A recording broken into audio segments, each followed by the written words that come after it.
তো হ্যালো, আসসালামু আলাইকুম। সকলে কেমন আছেন? আরো একটি নতুন ব্লগে সবাইকে স্বাগতম। তো আজকে 4 জনের মিলে যাইতেছি পাহাড় তলে। অনেকদিন ধরে পাহাড় তলে যাই না, কোনো কাজ টাজ থাকলে যাই, না হলে এমনি যাই না। তো আজকে যাইতেছি একটা ঘুরতে। যত দুঃখ কষ্টে থাকুক না কেন, পাহাড়ের কথা বললেই মনটা একদম জুড়ে যায়। এটা পাহাড় একটা রহস্য বলতে পারেন। তো তারা দুজন খুব তর্কাতর্কি লাগিয়ে পড়ছে। এ বলতেছে এই রাস্তায় যাবো, ও বলতেছে ওই রাস্তা দিয়ে যাবো। দুজনে নাসুরবান্ধা, কেউ কেউ ছাড়তেছে না। আমরা সবাই বলতেছি পূব দিকে যায়, আর ও বলছে পশ্চিমে, কারণ পূব দিকে অনেক কিছু দেখার আছে। একটা মন্দির আছে বড়, আর আজংবাড়ি আছে। আর এই দেখতে পাচ্ছেন ওরা কি সুন্দর মার্বেল খেলতেছে। এই খেলার নাম আমার সঠিক জানা নাই, যদি জানে থাকেন তাহলে কমেন্টে জানাতে পারেন।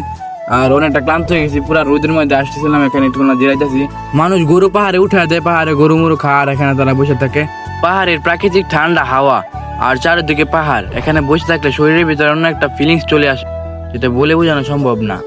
কিছুক্ষণ বসে থেকে শরীরটা ঠান্ডা করে একটু ভিতরের দিকে ঢুকতেছিলাম। আর এই যে খুঁটাটা দেখতে পাচ্ছেন, এটা সকলেই দেখছেন হয়তো। এটা হলো ভারত এবং বাংলাদেশের সীমানা বলতে পারেন। পাহাড় থেকে নেমে আসা এই নদীটা একটা ঝর্ণা থেকে সৃষ্টি হয়েছে। এই ঝর্ণাটা অনেক বড়, সুন্দর আছে। এই ঝর্ণায় কিছুদিন আগে যাইতাম, তবে এখন বাংলাদেশ এবং ভারতের মধ্যে কিছুটা ঝামেলা চলতেছে, সকলে জানেন। এই ঝামেলার জন্য ভিতরে যাওয়া একটা রিস্ক হয়ে যায়, যদি ধরে তাহলে ফোন টোন রাখা দেয় এবং ফিটনামিটা দেয়, এই জন্য যাই না। তবে কিছুদিন পরে যাব, আর ওই ভিডিওতে সব কিছু দেখাবো। আমি যেটা মনে করি, আমাদের এই চন্দ্রডিঙ্গা এলাকাটা থেকে আমাদের এই বেদগোড়া এলাকাটা আরো বেশ সুন্দর।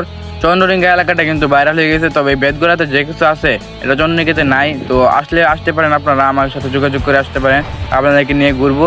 ছোট্ট একটা ভিডিও বানিয়ে নিলাম, হাঁটার ভিডিও। আর আমার ভিডিও কেমন হয় সেটা আমি জানি না, তো সবাই একটু কোনো লাইক কমেন্ট করে দিবেন, যাতে আমি নতুন ভিডিও বানানোর জন্য একটু কোনো অনুপ্রাণিত হই। যারা চন্দ্রডিঙ্গা ঘুরতে আসেন তারা অবশ্যই বেদগোড়াতে ঘুরতে আসবেন, কারণ এখানে চন্দ্রডিঙ্গা থেকে আরো ভালো ভালো জায়গা আছে।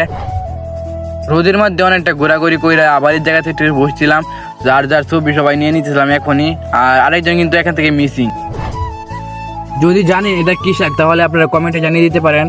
আর এখন যাচ্ছি একটু কোনো পূজা করে দেখে, এখানে একটা বট গাছ আছে খুব সুন্দর। এর যে দেখতে পাচ্ছেন, এ আমাদের বেসের মাঝে সব থেকে বেশি দুষ্টু, সবসময় সবার আগে থাকবে। ও আরেকটা জিনিস আপনাদেরকে বলে দিই, আমাদের লোকেশনটা হচ্ছে নেত্রকোনা জেলার কলমাকান্দা উপজেলার রংসাতি ইউনিয়নের উত্তরে আমাদের এই এলাকাটা। যারা আপনাদের মধ্যে থেকে ঘুরতে আসবেন অবশ্যই আমার সাথে যোগাযোগ করে আসবেন। কখনো কখনো একটা বন্ধ থাকে, কখনো খোলা থাকে। আরেকটা ইন্টারেস্টিং বিষয় হচ্ছে, এই শ্রী শ্রী মন্দিরটা বাংলাদেশে পড়ছে অর্ধেকটা এবং ইন্ডিয়াও পড়ছে অর্ধেকটা। প্রত্যেক কিবারে জানি বিএসএফরা আসে এখানে পূজা দিয়ে যায়, আর হাজং সম্প্রদায়ের মানুষও এখানে আসে, একসাথে পূজা করে এবং ওদেরকে প্রসাদ দিয়ে যায় বিএসএফরা। আরেকটা জিনিস ভালো আছে, এখান থেকে ঘুরে মুড়ে গেলেও কেউ কিছু বলবে না আপনাদেরকে, এটা বাংলাদেশে পড়ছে। আর হাজংরাও কিছু বলবে না। আর নিচে যে একটা বট গাছ ছিল, এইগুলো বট গাছে অনেকটা লোক কিনতেছিলাম আমরা। শহরের দোলনার থেকে এখানে আরো বেশি ফিল পাবেন।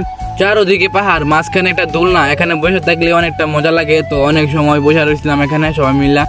আরো অনেক অনেক সুন্দর সুন্দর জায়গা আছে ঘোরার মতো, ভিতরে একটা ঝর্ণা আছে। আর এই পশ্চিমের রাস্তাটা প্রথমে যে সিলেক্ট করছিলাম, ওই রাস্তাটাও আরো সুন্দর আছে। আরেকদিন ওই জায়গাগুলো দেখাবো এবং ঝর্ণার ভিতরে যাব। বাড়িতে আসার সময় হারমোনি সাবান আর অলিভ অয়েল তেল ইন্ডিয়ান এগুলো নিয়ে আসছিলাম হাজং মহিলার কাছ থেকে। আর সবাই ভালো থাকবেন, আরও নতুন ভিডিও আসতেছে। তো এতক্ষণ ভালো থাকবেন। তো আমরা এখন বাড়িতে চলে যাইতেছি, খুব মিস করতেছি। এখন যাইতে মন যাচ্ছে না, তবু যাইতে হবে। টাটা, বাই বাই, আল্লাহ হাফেজ, সবাই ভালো থাকবেন।